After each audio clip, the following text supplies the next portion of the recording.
Well, good morning, Lakeview. It is St. Patrick's Day today. I don't see a lot of green out there. I see some green. It's usually a good day to get your Saskatchewan Rough Rider jersey out, right? It's an excuse to wear it. Some green out there in spring. All right. My name is Paul, if you're new with us, and I have the honor of being the lead pastor here. And for the last little while, we've been in this series called Join in Wilderness. In fact, we started after Ash Wednesday, and if it has felt a little long, it has been a little bit long. We're just over a month. We've been 30 days in this journey. Our tumbleweeds are starting to look sadder and sadder by each Sunday as they get moved all over the place and shed more of themselves. And it does feel like they're really from the wilderness. And so if you felt it's been a while, it has been. And the idea of wilderness is supposed to kind of confront us and feel like this is maybe a little too long. This is maybe a little bit too much. Like, God, I need some relief now. And that is the journey of the wilderness. And what we've been seeing and learning is that any serious spiritual development, growth, and renewal, for it to happen, God actually calls us into the wilderness. Now, we do find ourselves in wilderness by choosing certain things in our life, by journeying in certain directions in our life. We could find ourselves in the wilderness by our choices. But it is in the wilderness that we meet God. And any serious spiritual renewal actually happens in the wilderness. So to make sense of this series and our call into the wilderness and our journey, we've been exploring the text of 1 Corinthians chapter 10. We've been looking at the first 13 verses where we find Apostle Paul warning us and comparing he's speaking to the Corinthian church, but by extension to us, warning the Corinthian church, warning the church by using the experiences of Israel in the wilderness and basically telling us what not to do. And we began reading the whole passage. We've been reading the 13 verses for the first little while, and then we just really began to unpack verse by verse and looking at what is happening in each verse. Noticing what God is revealing to us in the wilderness in that verse, noticing the temptations that we navigate in the wilderness, and noticing the desires and wants that show up in our lives when we find ourselves in places that are desolate. So our verse for today is actually just verse 10. That's the verse we're going to read. We're not going to read the whole 13 verses, but if you have your Bibles or the YouVersion app or however you read the Bible on your phone, iPad, or Bible with you, you can open up to there. But our focus will be verse 10, and I want to suggest right from the start that this verse is a warning for us about discontentment. This is where we're going to live today a little bit, about discontentment. And the goal for us, and I hope we note this goal, is that Apostle Paul is warning about discontentment and encouraging the church to move from discontentment to joy. All right, let's read verse 10. Apostle Paul, in his warnings, now starts, "And don't grumble, as some of them," Israelites, "did, and then were destroyed by the angel of death." Movement to joy, hey? Yeah. It's a little confusing. And what we have seen each week is that the Apostle Paul, as he warns the church, he's doing it in light of the Israel story. So this verse 2, this verse about grumbling and the angel of death, this confusing verse, is actually found out of the book of Numbers, chapter 21, where we would read, "Then the people of Israel set out from Mount Hor, taking the road to the Red Sea to go around the land of Edom. But the people grew impatient with a long journey. And they began to speak against God and Moses. 'Why have you brought us out of Egypt? To die here in the wilderness?' They complained. 'There's nothing to eat here and nothing to drink. And we hate this horrible manna,'" this food that God is providing for them. Now, if you read this as a parent, one of the things you may notice here is some situations you may have had as a parent with children. If you've planned a fun adventure, if you planned an outing and you prepared for it and your snacks and all the things you prepared, and all of a sudden, halfway through the journey, you find yourself as a defense attorney of the whole adventure arguing with your children. I've heard this happens to parents. So when I was writing and thinking about this the other day, I asked my oldest son and I said, Look, Sash, I'm thinking about this message and I'm kind of want to make a practical story that connects with parents and kids.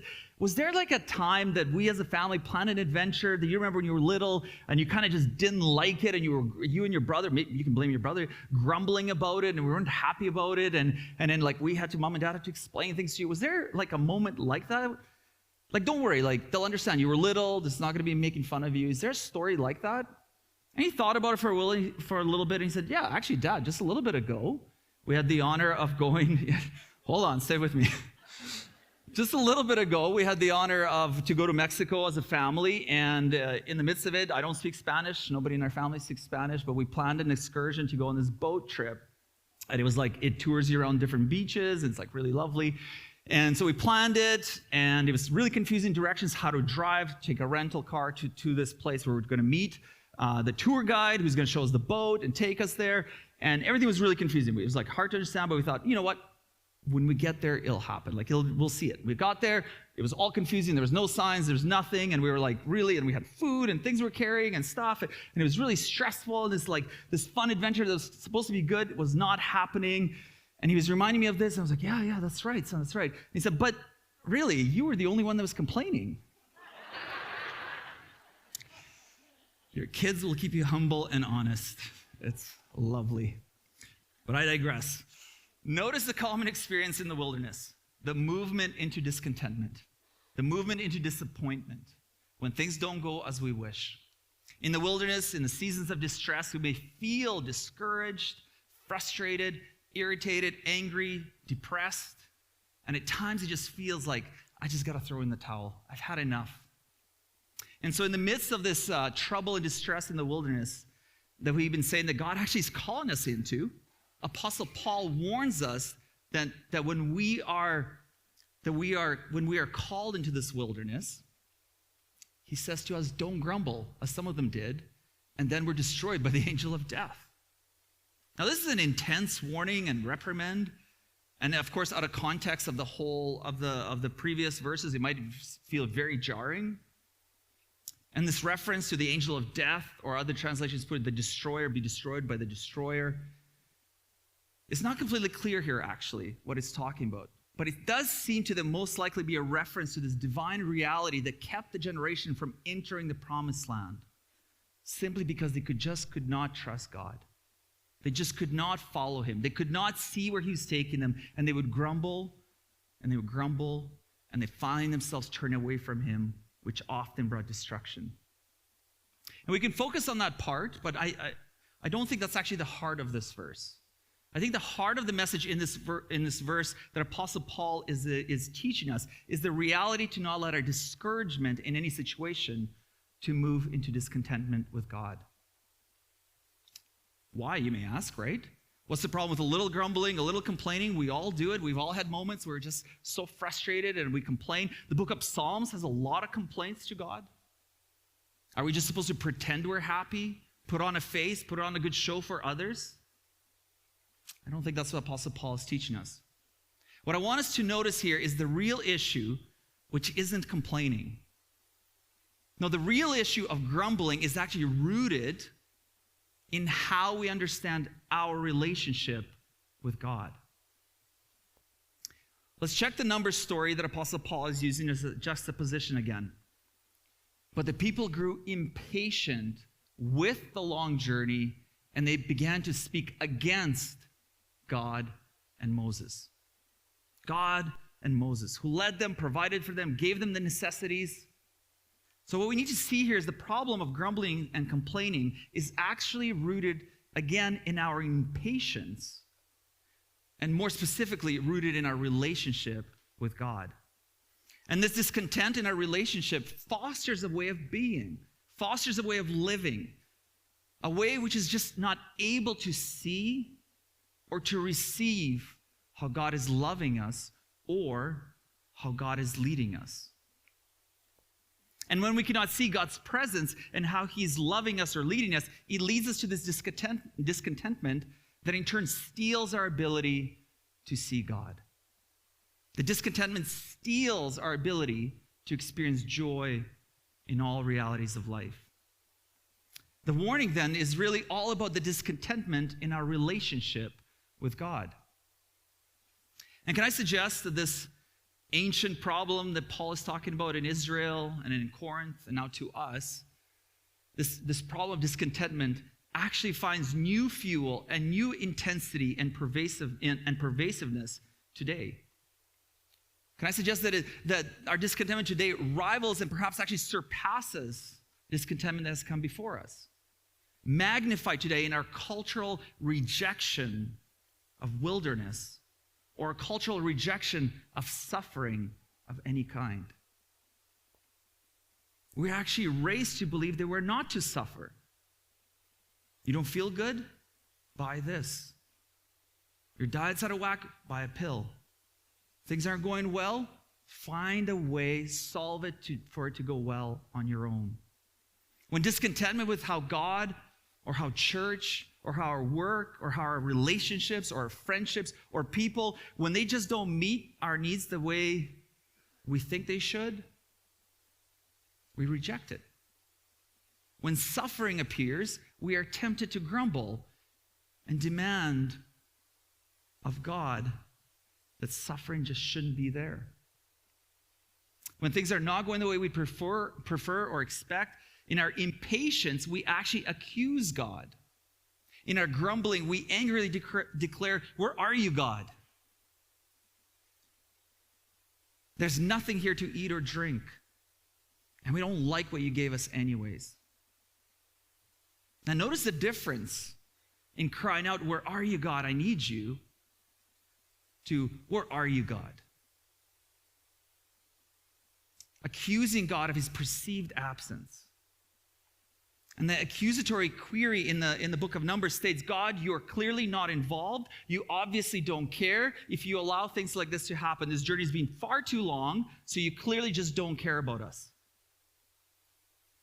When distress is real, in our impatience, we are led to discontent. Or perhaps even worse, we assume that God has withdrawn from us. Or maybe he's punishing us. Or maybe he doesn't even exist. We can't even see or be reminded of ways he has showed up in the past because the discontentment and the suffering is too great. Now, it can be subtle or be quite direct, but the results are the same. We lose any sense of joy because we're believing and trusting in things that are not accurate, because we can't see them accurately anymore. The suffering blinds us. We can't even look past or look behind us. So connecting our difficulties to the absence of God can become an automatic response because of the way we may have been formed to think about God in our Western culture and the way that other people talk about him. Where is God? Well, that's a great question, actually, when it's asked with the assumption that God is involved and we desire to discern his presence in our midst. But when it's shaped with accusation, Apostle Paul is reminding us and warning us that when it's shaped by accusation, it's actually missing and not seeing the work or the leading of God in our lives because of impatience and significantly because of the broken relationship with God.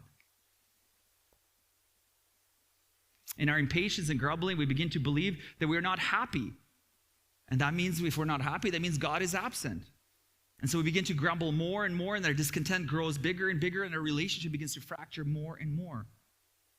And so then, in our discontent, we impatiently try to solve and fix and manage a culture focused and obsessed with the pursuit of happiness. And this pursuit of happiness becomes our focus and motivation instead of our pursuit of joy. See, pursuit of happiness is a fleeting emotion. I'm not saying you can't be happy. Of course, happiness is good. Happiness is maybe a byproduct of joy. But happiness in itself is just a feeling, and it's a fleeting feeling which leads us to resent suffering of any kind when it goes away. Why should I have to suffer this way? We look at the biblical promise and encouragement of joy, and wrongly connect it to happiness and use terms and happiness and joy interchangeably.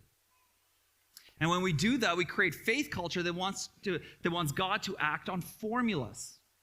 If I do this, God better show up this way. If he's real, because I did this, he will do this. He better bring me happiness. Otherwise, he must be a God who just doesn't care. Or maybe he's just not around. Or maybe he doesn't exist. After all, isn't that how our culture is shaped today? I give you this, you give me that. I do a little bit of this for you, you do a little bit of that for me. We have formulas in place all the time to manage and fix and solve problems all the time. But the problem is that when we do this, we're actually not developing a relationship with God, but desiring God to act like an idol. We're actually inviting God to act in our image. And so we reduce him to a faith of formulas, and we see God as a magical genie. If I just say the right spell, he will come through. And so, driven by a pursuit of happiness instead of deep-rooted joy in God's presence, we begin to grumble and build discontentment. And friends, happiness and joy are seemingly similar, but are actually quite different. C.S. Lewis, the great thinker, theologian, apologist, writer, put it this way. The idea of joy is not a satisfied desire, but an unsatisfied desire, a deep longing for God, a hungered pursuit of God's heart that never ends and is more satisfying than any earthly happiness. An impatient heart with God confuses joy for happiness. And when the emotion fades, we are tempted to grumble, be impatient, and instead of trusting that God is near us. We then, in response, begin to look for ways to acquire satisfaction, to get happiness, rather than to trust God and learn to see and receive his leading. The idea that we can acquire satisfaction is at the heart of the culture of discontent that has come to define most of our Western society. We have the perspective that adding something or subtracting something from our lives will finally make us happy. If I just have that new relationship, if I just have that job, if I just have that car, if I just have that holiday, if I just have, you can fill in the blank, then I will be happy. But the paradox for us again is that when we believe the mantra, when I have this or that, then I'll finally be content, we'll actually never arrive at our destination. We will actually never be happy. We will actually never get to where we're supposed to go, as was the case for the Israelites. But the people grew impatient with long journey, and they began to speak against God and Moses. Why have you brought us out of Egypt? To die here in the wilderness, they complained. They can't reach the destination because they just can't see God or where he's leading them. They want him to act in the way they want. Now, Paula Darcy is a writer, maybe she's not that well known, but she's a writer, speaker, and a therapist, and stated beautifully like this: God comes to us disguised as our life. God comes to us disguised as our life.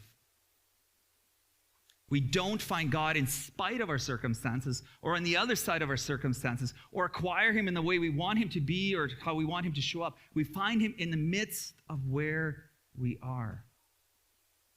When we look at life through the lens of things being either good or bad, happy or sad, God becomes hidden in plain sight, and joy seems elusive. God comes to us disguised as our life. Paula Darcy made this beautiful observation a few years later, after her husband and daughter were killed in a drunken driving accident. She was 27 years old, 3 months pregnant. She survived unharmed. 6 months later, she gave birth to her second daughter, Beth, and began the long process of healing. God comes to us disguised as our life. For many of us, our suffering looks like destruction or obliteration. And we all try to make sense of our suffering. But when we follow Jesus, as we respond to his call into the wilderness, we can see it as a spiritual journey of salvation. Being saved from all the things we've been exploring through the weeks. Being saved or delivered from expectation to trust, from selfish cravings to our desire for God, from impatience, from isolation, from idolatry, from mistrust, from selfishness to intimacy and relationship with God. So the question out of our impatience and accusation, where is God? Out of that question, we ought to renew it into, where is God in this? As we move out of discontentment to joy, we expectantly look for the ways that God is with us and how he's at work in us now, in the wilderness. We begin to see God's presence in all parts of our lives when we begin to pay attention and slow down. We begin to learn to see because we believe that God disguises himself in our life now. Now, last week I shared with you that from the moment babies are born, there's lots of science around this, as they're born, they begin to search and look for a loving gaze to look back at them, to mirror safety, love, comfort, and security. They cry out, they look. We are wired this way. It's a powerful reminder how we're created, that our lives are shaped to find and to see God's presence in our lives. And this is the movement of joy, the looking frantically for the gaze that loves us and offers security and grace and peace back to us. The time in the wilderness is a time of learning to see. And what we look at matters. What we gaze at matters. What we gaze at shapes us to understand life and God. And what we gaze at and what we put before our eyes is not just a minor issue in the Bible. This is part of the warning. Don't grumble. Don't look what happened to Israelites. They took their eyes off God. They didn't understand. It was too long. Where are you? And we don't like what you've given us. The issue of gaze is important. This is what Apostle Paul is talking about. It's deeply significant. If we gaze upon things other than God, we begin to be shaped by whatever that thing we gaze at. Whether it's our culture around us, other specific circumstances, whatever it is, when we gaze, whatever we look at, whatever we desire begins to shape us, begins to shape our desires, begins to shape us. If we gaze at and believe, if we gaze at something and believe that this is what happiness looks like, that we begin to pursue it with all our might. And if that happiness that we perceive to be the thing we want is outside of God, or not who God is, it will lead us to meaninglessness, to destruction, to the destroyer, to the hopelessness in life because there's no life in it. We're gazing at the wrong thing that's shaping us wrongly. And so the wilderness can then devastate us if we don't know how to take it all in, if we don't learn how to look and see. But if we gaze at God's presence and view all through the reality of who he is, we begin to see God and how he's working in all of our moments, in our joys and in our sufferings. Psalm 26 offers this encouragement. For your steadfast love is before my eyes. His steadfast love is before our eyes. But have we learned to see him in the disguise of our lives? As we explored last week, the steadfast love of God is the Hebrew word here, or Hebrew word for love here is hesed, which speaks of his loyal, his covenantal, his faithful, his pursuing love. He chooses us to be his beloved. He chooses us as his treasures. It is when we take our eyes off him that we find ourselves outside of that. He pursues us. He doesn't want for that. So contentment and joy can only be found in this hesed love when we actually find ways to meet his gaze and receive his love and presence in all of our circumstances. Not past our circumstances, not because of our circumstances, but right where we are. One of the practical ways we can develop and deepen our gaze, and we talked about last week, and I said, pray. But I'm going to give you a practical prayer that we've been doing in our home churches. If you're in a home church, if you're not in a home church, you can also find this just on our website. If you go to the Learn tab, there's a few steps, but if you go to Learn tab, spiritual practices, inward posture, we have postures that we describe that we want to exist and live like here at Lakeview.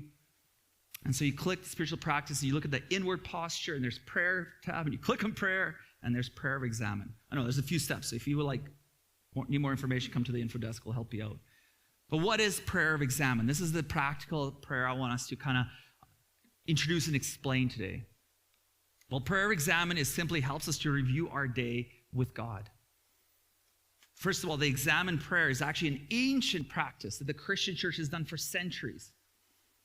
And is designed to help us see God's presence in all of our lives, to see his hand at work in all of our experiences, in our holistic experiences.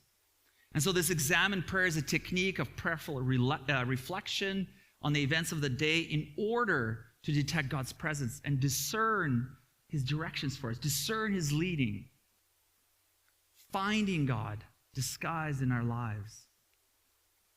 So first and foremost, we open ourselves to God. This is a prayer that there's many ways, Apostle Paul talks about prayer without ceasing. There's many ways we can pray while we're driving, talking, picking up our kids. And that's all important things of life. And you can pray during those moments. But prayer examine invites you to actually slow down, be on your own, not be distracted. Open yourself to God. It is a moment to take to slow everything down, to declare your desire to hear and see God. It's very practical, and it's very specific, and it's very oriented in grounding and saying, God, I want to hear from you. I'm putting all the other good life things, all the distraction, all the things that are happening, I'm going to put them all to the side and be in silence with you. And I'm inviting you to speak to me. And I want to see your gaze. So you open yourself to God. And then you begin to receive and release. And because we believe that God makes us holistic people, all the parts of us matter. We are material beings and spiritual beings. We're all one. This is important. Jesus came as one of us. So we don't take those things for granted and say only the spiritual part is good and the physical isn't. All of it is good, and all of its brokenness, it's all very good. And so in that, we begin to actually slow down our breath to receive God's peace. This is not some kind of magic or formula. We're just simply slowing down, holistically inviting God to speak to us. And we invite his peace, and then we release the stress to him. We say, Jesus, this is my stress. And then from there, we begin to reflect and rejoice. We go over all the events of our day, all the awkward moments, all the joyful moments, asking God to reveal in the ways his Spirit was speaking and working in all those parts of our life, all those parts of our day. What ways did you experience God's goodness? We invite that. When was God speaking to you? When did you see him? When did you not notice him? And now that you're reflecting, you realize that was actually a God moment. So we reflect and rejoice. And then we actually repent. We actually turn. We allow God to reveal areas of struggle or failures in our day. And we take a moment to confess. And we ask for God to give us strength and his grace and his mercy. And we actually invite God to change us. We invite God to change us. And then we look ahead. We ask God to prepare you for the day ahead, allowing reminders of God's presence to give us hope and to allow his words of correction to guide us towards God's desires for us. Not our desires, not making God into an idol of our wants, but actually seeing him and hearing him and inviting him to lead us to where he's taking us. What happens when we practice examine is that we begin to see, to notice God's presence, his gaze in all of our circumstances. But it takes a little bit of work. It requires determination. It requires discipline and planning to say, I'm going to spend this time with God. Yes, all our prayers are important. While you're driving and you're praying for your kids, your family, your life, all of that, God hears it. Prayer examine is specific time to be with God and to examine, where we meet his gaze and he meets ours. And when we see his gaze, we begin to experience his comfort, his care, his grace, and his love. We begin to root ourselves in the joy of where he's leading us. And though we are still in the wilderness, he's leading us, and we trust him. And we begin to trust him. And we begin to take seriously the Apostle Paul's warning not to be like Israel, who stopped trusting him and lost their way to the land he was leading them to.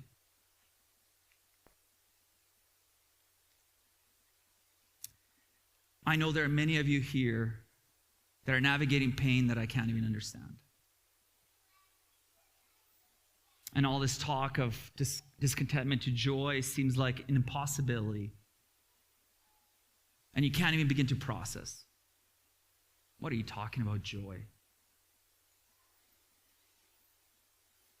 Please know that when I prepare to teach or preach, my practice is first and foremost to preach and teach to myself.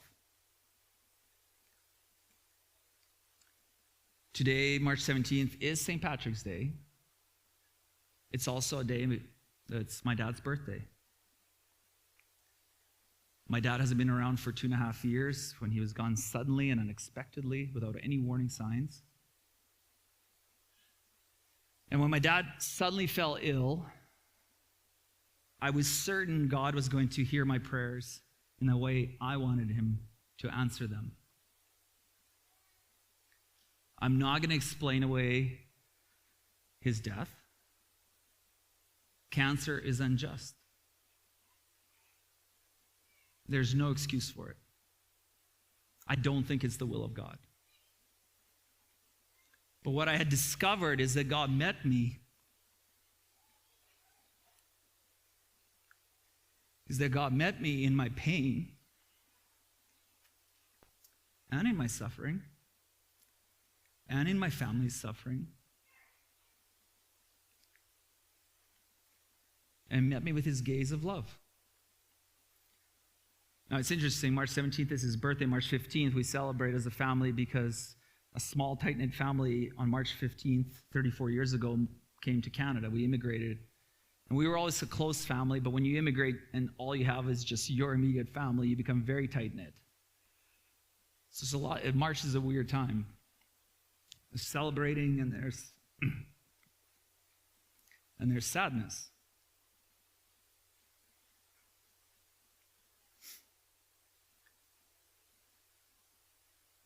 But when I practice examine in the suffering, in the things that life throws at us that we just wish it didn't, we meet God's gaze. And for me, in that moments, in those prayer moments with God, where are you? My gaze saw a suffering Messiah who reminds me that in his renewal, even in the wilderness, that the resurrection is coming. And what seems like desolate wilderness, a barbaric cross, a tomb, a grave, all will be renewed into a garden of life. Pastor who wrote his sermon to the Hebrews reminds us in chapter 12, verse 2 and 3. We do this by keeping our eyes on Jesus, the champion who initiates and perfects our faith. Because of the joy awaiting him, he endured the cross, disregarding its shame. Now he's seated in the place of honor beside God's throne. Think of all the hostility he endured from sinful people. Then you won't become weary and give up. God not only faces our suffering, God is not only in the midst of our suffering, he has experienced them. Friends, God has a habit of turning graves into gardens. Would you pray with me? God, in all our suffering, in all our wilderness, in all our joy and happiness, we know you're in the midst of it all. In this season of Lent, as we reflect, as we take time to have prayer of examine, we trust you, God, that you are there in the midst of all our moments, that you disguise yourself in our life, and you're inviting us to see you and to lead us. God, thank you that you turn graves into gardens. Amen.